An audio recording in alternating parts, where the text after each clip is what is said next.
लिन फांग ने कहा। तलवार दांव का इरादा, फेयांग ने कहा। कितनी डरावनी तलवार, लिन फांग ने कहा।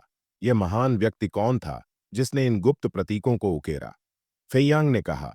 मुझे लगता है कि मैं इन गुप्त प्रतीकों के बारे में जानता हूं। लिन फांग ने कहा। फेयांग, क्या तुम्हें कुछ समझ आया? फेयांग ने कहा।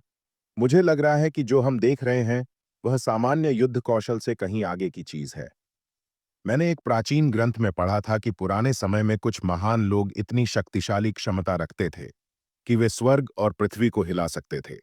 वे अपनी समझ के जरिए पवित्र प्रतीक उकेर सकते थे, स्वर्ग और पृथ्वी की शक्तियों से जुड़ सकते थे, सूर्य और चंद्रमा की ऊर्जा को ग्रहण कर सकते थे और उनका उपयोग कर सकते थे। वे किसी भी चीज को संभव बना सकते थे। लिन फेंग ने कहा। पवित्र प्रतीक, क्या वे सच में इतने सक्षम थे कि तुरंत इन प्रतीकों को उकेर कर शक्तिशाली हमले या अन्य क्षमताओं को प्रकट कर सकते थे? फेयांग ने कहा। जब कोई पूरी तरह से इन पवित्र प्रतीकों को समझ लेता है तो वह तुरंत उन्हें उकेर सकता है और युद्ध कौशल की तरह उनका उपयोग कर सकता है। लिन फांग ने कहा। मैं यहां रुककर इन पवित्र प्रतीकों को समझने की कोशिश करना चाहता हूं। मुझे नहीं पता कि आगे क्या है, लेकिन इन 81 प्रतीकों में तलवार की गहरी समझ छिपी है।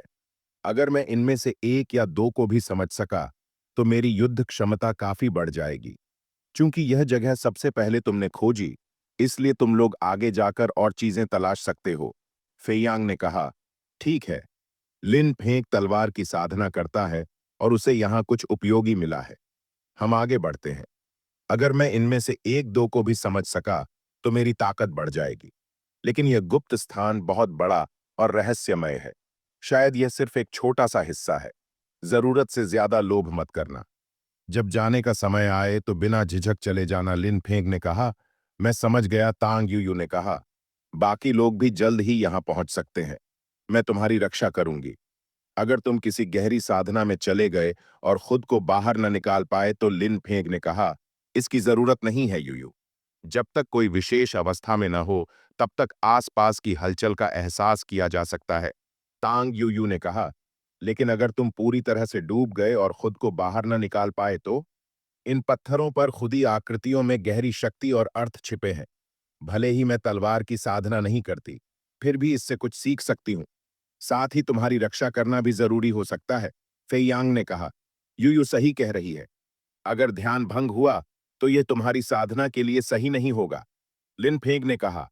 ठीक है यूयू, तुम यहीं रहो। बाकी सब जल्दी जाओ, वरना और लोग जल्दी ही यहां आ सकते हैं। फेयांग ने कहा। ठीक है, सावधान रहना, लिन फांग ने कहा। तलवार की चालों के अनगिनत रूप होते हैं। हर चाल बेहद शक्तिशाली होती है, जिसे पकड़ना मुश्किल होता है। साधारण लेकिन सटीक वार, जिसमें विनाशकारी शक्ति होती है।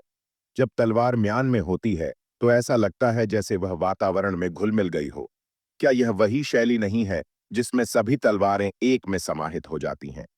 तांग यूयू ने कहा। कौन है? लिंग शियाओ ने कहा। मैं हूं, एक शिष्य ने कहा। क्या तुम इसे जानते हो? लिंग शियाओ ने कहा। तुम्हें पहचानना चाहिए।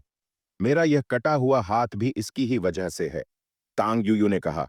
अगर तुम अपना दूसरा हाथ भी नहीं खोना चाहते तो बेहतर होगा कि यहां से चले जाओ। लिंग शियाओ ने कहा। मजाक कर रही हो? पहले तुम मुझे हरा नहीं सकती थी। अगर लिन फेंग न होता तो मेरा हाथ भी न कटता। चूंकि वह यहां नहीं है तो मैं पहले तुमसे ही निपट लेता हूं। तांग यूयू ने कहा। तुम पहले से बेहतर हुए हो, लेकिन तुमने तब भी लिन फेंग की ताकत देखी थी। अगर उसने पहले तुम्हें हराया था तो क्या तुम्हें लगता है कि वह अब भी वैसा ही होगा?